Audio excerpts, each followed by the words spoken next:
Welcome to Sword and Laser, episode 185. I'm Tom Merritt, and Veronica Belmont has let me start the show today.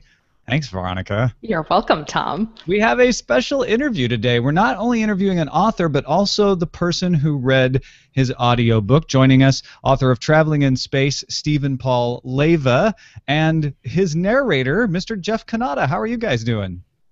Very good. How are you?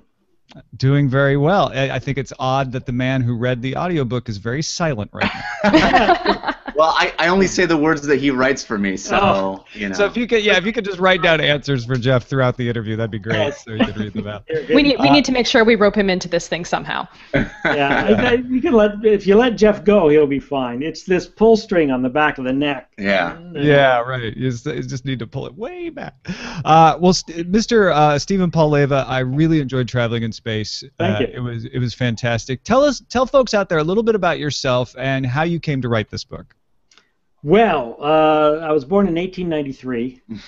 It was I lied a lot. Day over 1890. No, I started out in life, I suppose, wanting to be a writer, and then got, as I say, I got kidnapped by Hollywood in my 20s. Eventually, I escaped, or possibly was expelled. But I worked in producing in animation and writing some screenplays, and some of your audience may remember Space Jam. See, there you go. Veronica's into it. with the witty Bugs Bunny and the sweaty Michael Jordan. I produced the animation for that. But after that, it was like, let's go home and do our novels. So I started writing. The first thing I wrote was a Hollywood-based satiric thriller called Blood is Pretty, or the first one I had published. And I did that because I remember something that Ray Bradbury once told me, that he said, writing is great because you get to kill off your old enemies. And after 20 years in Hollywood, I had a few enemies I wanted to kill off, so it was great to do that in that book. But eventually I came to Traveling in Space, and the impetus was, I looked at movies about aliens and Earth people, First Contact, or other books, and aliens were almost these big, horrible insect monster creatures or lizard creatures that come down to Earth to either eat us, steal our women. It's always our women. They never want to steal us guys for some reason. Steal our precious water or something. Or they want to come down and uplift us into some form of angelhood or what have you. And it just occurred to me that, if any aliens happen to drop by Earth, which would be a total accident, because who the hell would look for this place? It would be an accident, and they would just stumble upon us, and they would probably be better than us, but not perfect. More mature, as I like to put it, but with their own quirks, their own problems, and their own individual personalities. They all wouldn't dress alike. Each alien wouldn't look like each other and talk the same way. That was the impetus, and once I got going on that, I realized that I had the perfect landscape to look at our own society, look at the Homo sapiens species, and project where I think and I hope our species goes in the future, and to have fun. I found it really enthralling that you chose it, like you say, instead of going the bug-eyed monster route, or what some people have done is say, well, they would be so different from us, we wouldn't be able to relate to them or understand them in any way. It seems like the mistake, if you call it a mistake, that some have tried or played around with is, let's make them close enough to human that we can understand them in the book and relate to them, but still try to make them strange. And you didn't do that. You made them closer to us, which I thought was even more alien. Yes, because the alienness, which the differences stand out more in a way, because they're not big, they're a little bit smaller, and plus my aliens operate as a metaphor for where we potentially can go in a different way. And I give them, as Jeff knows, I'm certainly not a hard science fiction writer. I'm a satirist. I'm a comic writer, and so I wanted to play around with that. And yet still have, there's dramatic incidences in the book, and there's genocide and death and a little bit of sex, too, now and then. Ooh. I liked the sex. That was good. Whole island. Yeah. And violence. There's violence. And so Jeff, how did you become involved? Well, I had the great opportunity to work with Steven as an actor in a production or a reading that he put together for Ray Bradbury Week. Steven actually befriended Ray Bradbury and put together a tribute to Ray Bradbury here in Los Angeles. I don't know, a few years ago? 2010, during his 90th birthday.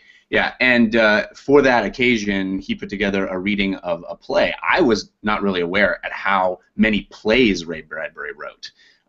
He was quite a playwright. He absolutely loved the theater. He would turn a lot of his short stories into one-act plays, and this was one called The Better Part of Wisdom.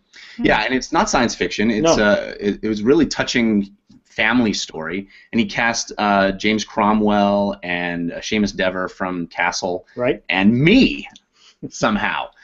So the three of us. You were recommended. I paid somebody enough money to recommend me. Anyway, so the three of us did that, and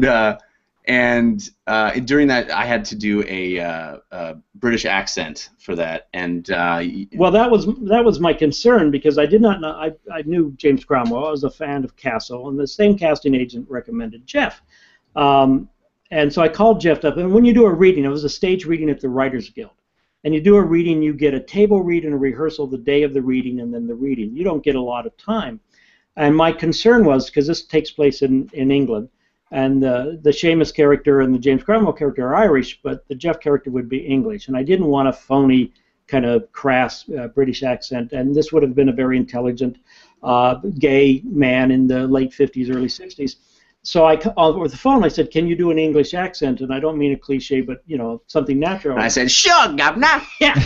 And he assured me, and I took it on.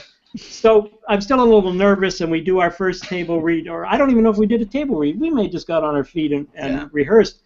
And he comes out with his first line, and not only is the accent perfect and subtle, but he's in character. He's, to use a horrible term from acting, he's in the moment, and he's right there. And I knew at the moment, I said, this is a very subtle and very talented actor. And so when my publisher said, let's make a audiobook, he was the first guy I thought of. I thought of no one else. My publisher wanted me, and I told him, I said, "No, Dave, I'm a ham, but I'm not an actor. Let's get a pro for the job." That's so interesting, because I feel like a lot of authors don't have an opportunity to really vet the narrators that do their audiobook. Did you have a special arrangement for that, or? We produced it completely ourselves. Okay. I produced it. I directed it. My best friend, who's been a film editor for years, and he worked on Back to the Future and The Rocketeer and many films like that, and then got into editing and animation. He set up a recording studio in his editorial bay at his home, and we did it there. And it was amazing to be able to have the author 2 feet away from me, describing his intention for the scene and really directing me. And I think the reason that I was so excited about this project is that I knew Steven was an excellent director and loved drama, and really wanted to approach this project not as a reading of his book, but as a performance of his book. And it's written in such a way, there are scenes that are really vaudevillian and comic, and then there are scenes that are much heavier and intense, and he really wanted to bring out, I think you take a lot of pride in your dialogue, and you wanted to bring out the interplay between those characters and really make it feel like almost a radio play, rather than just a reading. And that interplay, because being vaudeville, it's all about timing. And of course, we can figure with the timing and editing a little bit, but Jeff is doing that. He did 35 different voices for this performance. Yeah, little did I know when I signed up that my first audiobook would be this intense. It was really, really intense. And he says 35 voices, and many of the scenes are 10, 12 people in a room talking to each other. And it's a little bit brain-breaking. He's bouncing back and forth. I just had someone I was talking to who's listening to the audiobook and didn't really listen to the credits or anything. And when I told him it was one actor doing all the voices, his jaw dropped. He really thought it was a ensemble cast of actors doing these different voices, because I know a lot of people know Jeff from the internet and from his hosting duties. They know he's charming, they know he's witty, they know he's got a sense of humor, they know that if it wasn't for me, he would be the best looking guy in the world and all that. But what they don't know is he's one hell of a fine actor, such a good actor. And I think we gave him a good playground by having him do Traveling in Space. Yeah. Go ahead, Tom. No, go ahead, Jeff. I was just going to say that's the other great thing that he called me and said, "Do you want to do this?" And I had wanted to do an audiobook for a long time, and I was excited to do it. But then I read the book, and the book is really good. Right. And I'm not just saying that. You know, I genuinely enjoyed it. It's a unique, interesting take. He manages to play with tone. As I said, one time, you know, in one moment it's really funny, and another moment it's very serious and really poignant and touching. So I was happy to be a part of it. I texted Jeff when I was listening to the audiobook. I never could have predicted how much I would enjoy you pretending to be a 95-year-old lesbian Methodist saying the sweet side of her schnoz, but I do very much. Really good job on the book. And that's my favorite character he does, Margaret Cleveland. And I forgot I was listening to an audiobook narrator. Much less listening to Jeff being that narrator. And that was the key, as Jeff said, not to have a narrator, have a performer. Stephen, obviously Jeff said you gave him direction. How much direction did you give him on those character depictions, or did you just kind of let him run with it? Well, first let him run with it. I mean, we discussed it a little bit beforehand, but he understood the characters pretty quickly and pretty deeply. I think deeply is a good word here. The direction would often come on the intent of a particular line or a scene, and we would discuss that. And you only had to tell Jeff once. Sometimes, and my writing on occasion can be Baroque possibly, or ornate, and so we have to get over that or understand where the joke was inside something possibly and what to emphasize.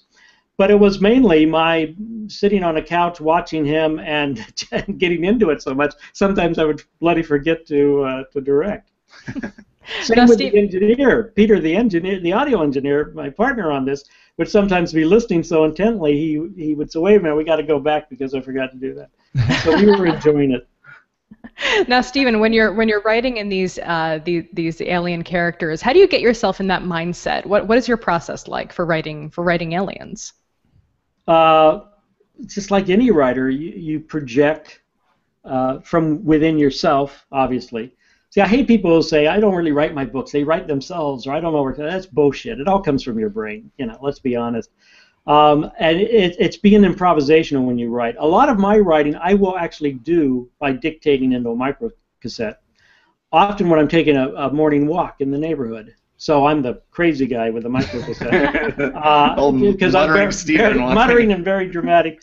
But I love improv, and if you do that, I think your dialogue can sometimes be better and sharper and quicker and funnier because it's popping out of your head. Where if you're trying to be too careful, you might not get that freshness. Now, when you start to type up your original audio draft, you're rewriting immediately and you're shaping and everything like that. But to get that essence first and let it bubble up. I think Ray Bradbury worked that way, and in fact, in his late years when he couldn't type because he'd had 2 strokes, he'd wake up in the morning, he'd call his daughter in Arizona, Z, dictate. She would type up, fax it back to him, he'd make notes. So before that, he would always type, but I think he typed very fast. And all art is improvisational when it's first being created, and so tap into that. How much research did you do? Because I know you said you're writing a satire. You're not trying to write hard sci-fi. But did you want to get certain things right, even if it's socio-politically? Yeah. Well, if I was coming across something, I don't know what to give an example, but I would certainly then research it or Google it or look at it. It's like the genocide scene seems to take place maybe in East Europe, but I didn't want to peg it. So I made it a little not vague, which was easy because they're alien visitors and they can be vague if they don't have all the details. Yeah, they don't know where looked up the numbers of people in religions and when I had to put facts like that. As to the technology, and as you know, the alien technology is all bubble technology. And I did that because I'm not a hard science writer. And I thought bubbles are so beautiful. And just today in the LA Times, there's an article about all the physicists and scientists hired by DreamWorks Animation to create algorithms and things like that for their animated films. And they're doing a film now about little aliens that travel in bubbles. Uh-oh. Doing that. Yeah, no. Time to call your lawyer, yeah. You cannot copyright an idea, and I'm more than happy to get some of that fat Disney money. I don't want to get too spoilery, but in James S. A. Corey's third book of the Expanse series, Cibola Burns, there are some like hard science, not super hard science, but they use a bubble type transport mechanism as well. So I think you've started a trend here. The zeitgeist. He may have been before me. I don't know. I don't know who it is. Oh, no, the book just came out, so you beat him to it. Oh, okay, okay. So I will sue. No. I don't sue anybody. But it seemed logical with microtechnology and everything that you could create a bubble thing that could be so malleable. And they have communication bubbles here to there, abode bubbles. They have med bubbles that can heal your wounds. And it just was a fantasy land of being able to have that. And plot-wise, it just worked beautifully well. Now, jumping back to Jeff a little bit, how did you keep all the characters straight? That's also another question that I've had for narrators over the years, at least in my mind when I'm listening to large ensemble audiobook casts that are actually just one person. How do you make that mental shift back and forth from one character to another? It's a challenge. It's a challenge. I think that the key is to have a real clear picture in your head as to what the character is, and then how they sound sort of comes directly from that. But we ended up having to create a bank of sounds because there's just so many, and oftentimes we get to a point where, 4 or 5 chapters later, a character comes back, and I was like, I don't have any recollection of what this person sounded like. And so Peter Lonsdale would create sound samples of each character. Yeah. So he could, from earlier, and just play that, and then Jeff would get it immediately. And then it's being in the skin, and we would talk about the characters, like Margaret Cleveland. How I saw her as sort of like, who just passed away? Eileen Stritch. Yeah. Eileen Stritch, and being sort of that kind of a character. Or I went more Katharine Hepburn with her, let's be honest. The man who becomes the president. Yeah, you did. The man who becomes president, in my mind, was Tip O'Neill, who unfortunately was a politician. I don't think Jeff knew, because I'm just a tad older than Jeff. I don't know if you'd noticed that. No. No, thank you very much. That says more about me than anything else. Good morning, years there, boy. Yeah. I just got a Social Security card. Oh, finally. So speaking of all those characters, I definitely enjoyed most all of them, except the ones I was not meant to enjoy. Will we be traveling with She Who Is Our Leader again at some point? No, I'm afraid not. It is a one-off, as they say. Is that a British term? Sounds vaguely sexual too. No, I'm a stupid author, because they keep telling you write a series of books so you can have a following. But except for my 2 novels with this thriller character named the Fixer, I don't really do that. I just want to tell a lot of different stories. And my next novel is a comic novel. It's not genre at all. It's a contemporary, although I call it a contemporary modern adult fairy tale. Although anything contemporary would be modern, I suppose. And it has a lot of sex in it too. I feel like every time you say that, you're like, Veronica would like this book. I just want to let you know, Veronica, there's a lot of sex in this book. Possibly only say it when you're on the screen. No. He's trying to pitch it for vaginal fantasy. I get it. I get it. Get the cards on the table already. Have our black horn-rimmed glasses. That's true. Hello. Yeah. Yes. So I guess I have a question for both of you too, and this is something that Tom and I have discussed on the show quite a bit in the past, and that our listeners and viewers are very divided on, I think. But do you consider audiobooks reading? Yeah, especially if you read along with it. It was interesting because I was telling Jeff the other day, and I forget what it is now, but I was reading something about Neil Gaiman. Is it Gaiman or Gaiman? Gaiman, yeah. He just read James Thurber's The 13 Clocks, I guess, for an audiobook. And he's a wonderful reader. I've seen him live and read his own stuff. And he's an author that can actually read his own work. But it was stated there that to hear a book, it was encouraging people to read to their children and read out loud. But to hear a book, you sometimes get something in the text you don't get from reading it just with your eyeballs. And I think that's all the same thing. Writing started as an oral tradition. Homer, who in my mind looks like Homer Simpson, Homer, the author of the Iliad and the Odyssey, if there actually was a Homer, but he didn't write anything down because there wasn't writing at the time. It was all an oral tradition.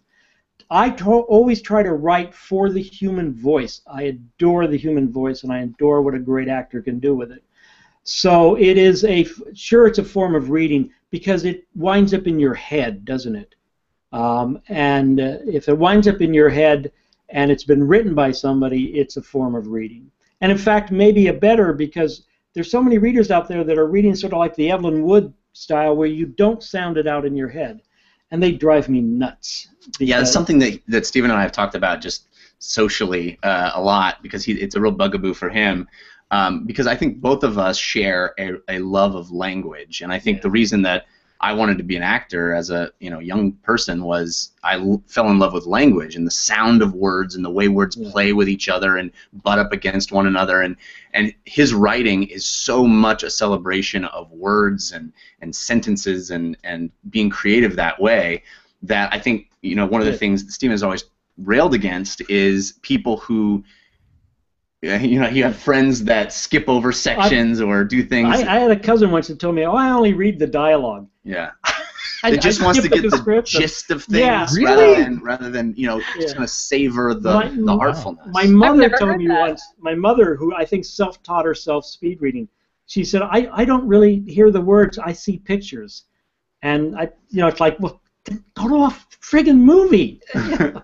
Which, anybody that reads, I'm gonna be happy that they're reading at all. Yeah. but I do think that hearing the words spoken is a celebration of the words, and for me, that's reading. I think reading is hearing concepts expressed, but how they're expressed and the specific manner in which interpretation. That's the art.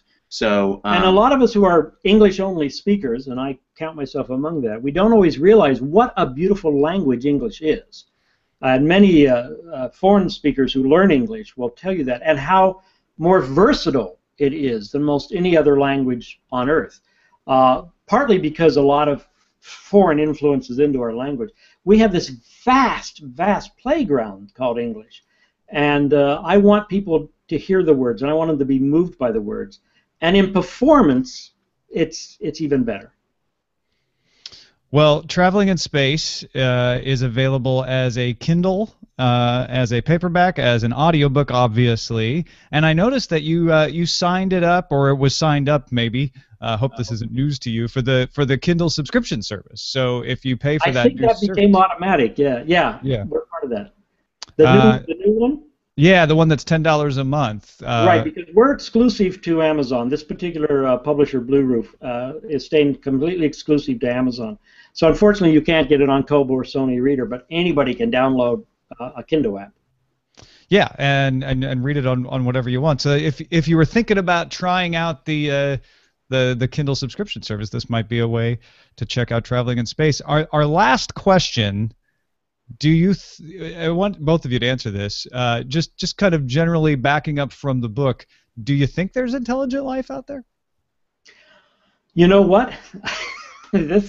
I talk about this a lot to people. Yeah, I bet. Because here's a gut reaction most people get. Well, of course it's got to be. It's arrogant of us to think we're the only life in the universe. But actually, we have no evidence as of yet.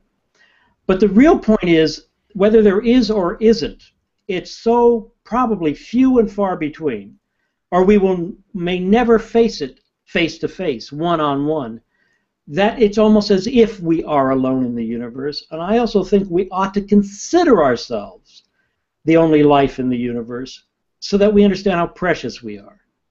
Because I don't think we always understand how precious we are. If, and I point this out in the book, if we're the only life in the universe and suddenly we wipe ourselves out, one, there's not a tear anywhere in the universe that's going to be shed for us, which is sad, but also energizing. We're precious. We need to take care of ourselves. We need to take care of this planet, and we need to seed and go beyond. Why? Why not? Because we're life. Simple as that. Why? We haven't been around that long. Let's go forward. That's why he's the writer and I'm the reader, because I can't say it any better than that.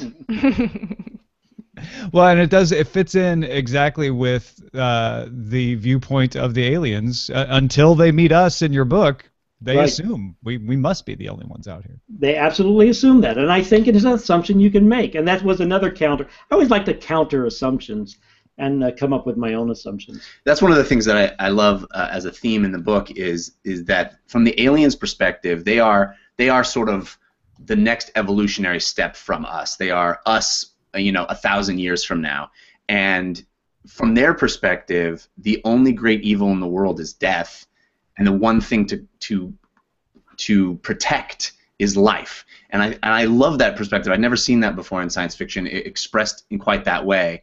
And it's one of the things I like most about the book. Thank you. Yeah, I just on a side note, I really enjoyed using death and variations of death as the curse words. Yes, that's their profanity is death and decay, where ours is, of course, sex and excrement. That's What why does that they're say more about us? mature than we are. Yeah, what does that say about us as a species, unfortunately?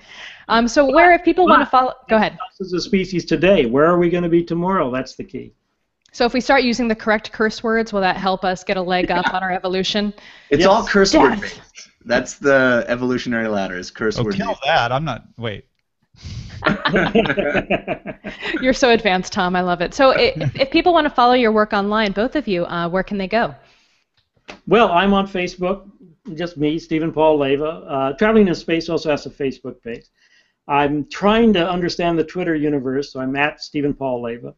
And I'm on Goodreads, of course. And I'm down on the corner like every Wednesday at 7 a.m. So you can find me. Whoops! I'm sorry. I should have turned off my phone. So we I thought that can was our new creepy outro. stalk you on the shoulder, on the side of the road sometime. Right, find me on the side of the road. We'll write for food. Yeah. Yeah. And I'm Jeff Cannata, at Jeff Cannata on Twitter is the easiest way. That's with 2 N's and 1 T. 2 N's and 1 T. Fantastic. Well, thank you guys so much for joining us, and we really appreciate it. And I can't wait to read the book, and I know Tom really enjoyed it, and I'm sure many of our listeners and readers out there will as well. So thanks for taking the time to come on the show. Thank you for having us. It was wonderful of you, and I love anybody with dark black glasses. All right. I didn't know I was going to be catering to the interviewees today. Fantastic. Thanks, guys. Thanks, guys. Thanks, y'all.